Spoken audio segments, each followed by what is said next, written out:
आज Doubtnut app download करें। Doubtnut पर अपने सभी गणित, रसायन विज्ञान, भौतिक विज्ञान और जीव विज्ञान के डाउट्स का करो सफाया। बस प्रश्न की फोटो खींचो, एक ही प्रश्न को क्रॉप करो और तुरंत वीडियो सोल्यूशन पाओ। अभी डाउनलोड करें। हेलो दोस्तों, हमारा प्रश्न है यंग के द्विस्लिट प्रयोग के व्यतिकरण प्रतिरूप में स्थिति के साथ प्रकाश की तीव्रता में परिवर्तन को प्रदर्शित करने वाला आरेख खींचिए। ठीक है, तो देखिए हमें सबसे पहले समझते हैं कि व्यतिकरण की घटना। ठीक है, तो व्यतिकरण की घटना क्या होती है कि मान लीजिए कि दो तरंग है। ठीक है, कला संबंध स्रोत से निकली दो तरंग है जिसकी तीव्रता मान लेते हैं I1 है, ठीक है, और I2 है। तो जब इसे ये क्या होता है, लगभग समान आयाम और आवृत्ति के होते हैं। जब एक दिशा में इसे संचरित किया जाता है, ठीक है, तो इनका क्या होता है, माध्यम के किसी बिंदु पे अध्यारोपण हो जाता है और उसके फलस्वरूप हमें एक नई परिणामी तरंग मिलती है। ठीक है, जिसकी जो तीव्रता होती है वो कहीं पे हमें अधिकतम प्राप्त होती है, ठीक है, और कहीं हमें क्या प्राप्त होती है, न्यूनतम। ठीक है, या शून्य।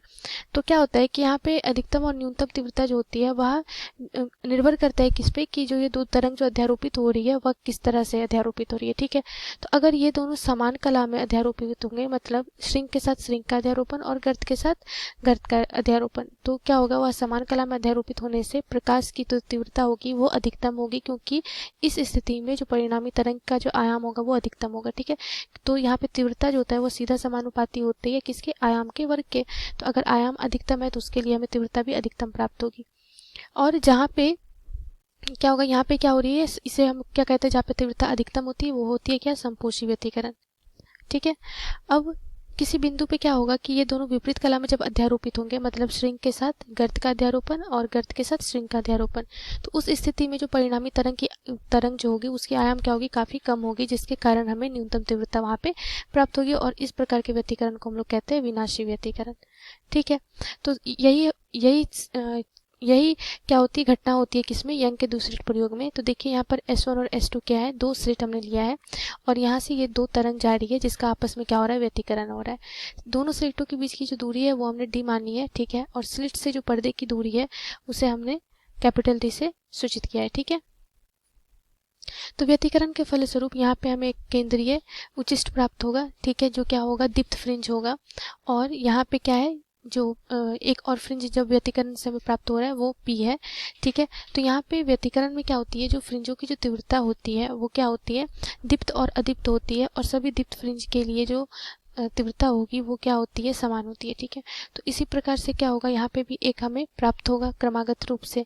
और दो क्रमागत दीप्त या अदीप्त फ्रिंजों के बीच की दूरी क्या कहलाती है, फ्रिंजों की चौड़ाई कहलाती है, जो जिसे हम लोग बीटा बराबर लैम्डा D बटा D से हम लोग ज्ञात करते हैं। ठीक है, जहाँ पे लैम्डा क्या है, प्रयुक्त किए गए प्रकाश स्रोत का तरंग दैर्घ्य, D है स्लिट से पर्दे की दूरी और स्मॉल d है दोनों स्लिटों के बीच की दूरी। ठीक है, अब बोला जा रहा है कि व्यतिकरण प्रतिरूप में स्थिति के साथ प्रकाश की तीव्रता में परिवर्तन को प्रदर्शित करने वाला ग्राफ हमें बताना है। ठीक है, तो देखिए संपोषी व्यतिकरण मतलब जहाँ पे तीव्रता अधिकतम हो रही है वहां के लिए अगर हम प्रतिबंध लिखें, ठीक है, अर्थात संपोषी व्यतिकरण के लिए प्रतिबंध लिखे, तो इसके लिए कैसे लिखते हैं हम लोग कि दो जो तरंग अध्यारोपित हो रही है I1 I2 तीव्रता की मान लेते हैं, ये दोनों तरंग का जो अध्यारोपण हो रहा है, ठीक है, वो क्या है, I1 और I2 तरंग के लिए हो रहा है। ठीक है, तीव्रता के लिए, तो इसके लिए जो परिणामी तरंग की जो तीव्रता होगी वो क्या होती है, I1 plus I2 plus root under 2I1 I2 cos phi के बराबर, जहाँ पे फाई क्या है, दोनों तरंगों के बीच का कलांतर है। ठीक है,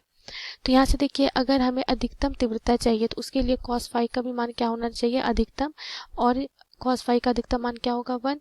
ठीक है, तो यहाँ से फाई का मान कहाँ पे होगा, 0। ठीक है, उसके बाद कहाँ पे आना चाहिए, 2 पाई। इस तरह से कहाँ पे, इस तरह से हमें क्या प्राप्त होगा, संपोषी व्यतिकरण की स्थिति जहाँ पे तीव्रता अधिकतम होगी। तो इसके लिए फाई का हमारे पास जो जनरल टर्म आ जाता है वो क्या हो जाता है, 2n पाई, मतलब पाई के सम अपवर्त में होना चाहिए। ये क्या होता है, संपोषी के लिए जहाँ पे तीव्रता अधिकतम होगी।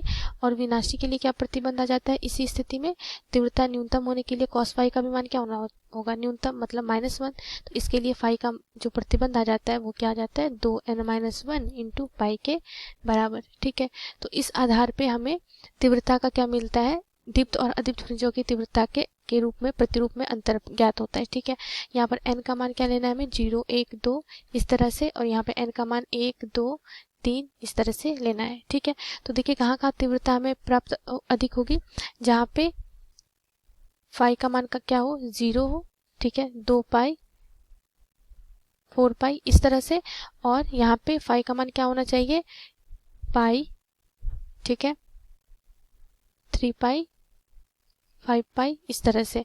तो इसके लिए जो हमें व्यतिकरण प्रतिरूप प्राप्त होता है पर्दे पे तीव्रता के संबंध में।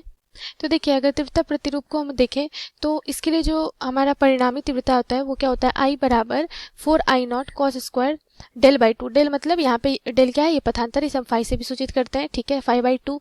तो अधिकतम के लिए हमें अगर cos स्क्वायर 5/2 को क्या होना होगा, वो हमें मैक्सिमम मतलब 1 होना होगा। तो यहाँ से I बराबर अधिकतम तीव्रता हमें क्या मिलेगी 4I0। तो जो हमारा केंद्रीय फ्रिंज होगा, ठीक है, उसके लिए तीव्रता अधिकतम आएगी 4I0। उसके बाद क्या होगा, उसके बाद हमें क्या प्राप्त होगा, अदीप्त फ्रिंज प्राप्त होगा, जो हमें कहाँ पे मिलेगा, जहाँ पे विनाशी व्यतिकरण हो रहा होगा। ठीक है, विनाशी व्यतिकरण मतलब फाई बराबर पाई पे। ठीक है, तो यहाँ पे हमें अदीप्त फ्रिंज मिलेगा। ठीक उसी प्रकार पर्दे पे क्रमागत रूप से प्राप्त होता है, तो यहाँ पे भी -5 पे हमें मिलेगा। ठीक है, और फिर हमें एक और अधिकतम तीव्रता प्राप्त होगी कहाँ पे, एक अदीप्त के बाद एक फिर हमें दीप्त फ्रिंज प्राप्त होगी जो 2 पाई पे, इसी जहाँ पे संपोषी व्यतिकरण हो रहा। तो इस प्रकार जो फाई और जो तीव्रता है इसके बीच में इस तरह से हमें जो व्यतिकरण प्रतिरूप हमें पर्दे पे प्राप्त होता है। तो फ्रिंज के रूप में अगर हम देखें तो कैसे प्राप्त होता है, ये अधिकतम तीव्रता हो गई। ठीक है, फिर हमें एक यहाँ पे इस तरह से, उसके बाद क्या हमें प्राप्त होगी अदीप्त। ठीक है, फिर दीप्त, फिर यहाँ पे अदीप्त, ठीक है, फिर ये दीप्त, इस प्रकार से हमें फ्रिंज प्राप्त होती है पर्दे पे। ठीक है, तो ये हमारे प्रश्न का उत्तर है। धन्यवाद। कक्षा 6वीं से 12वीं से लेकर नीट, IIT, JEE वो एडवांस के लेवल तक 1 करोड़ से ज्यादा छात्रों का भरोसा। आज ही डाउनलोड करें डाउटनेट ऐप या व्हाट्सएप करें अपने सारे डाउट्स 8400 400 400 पर।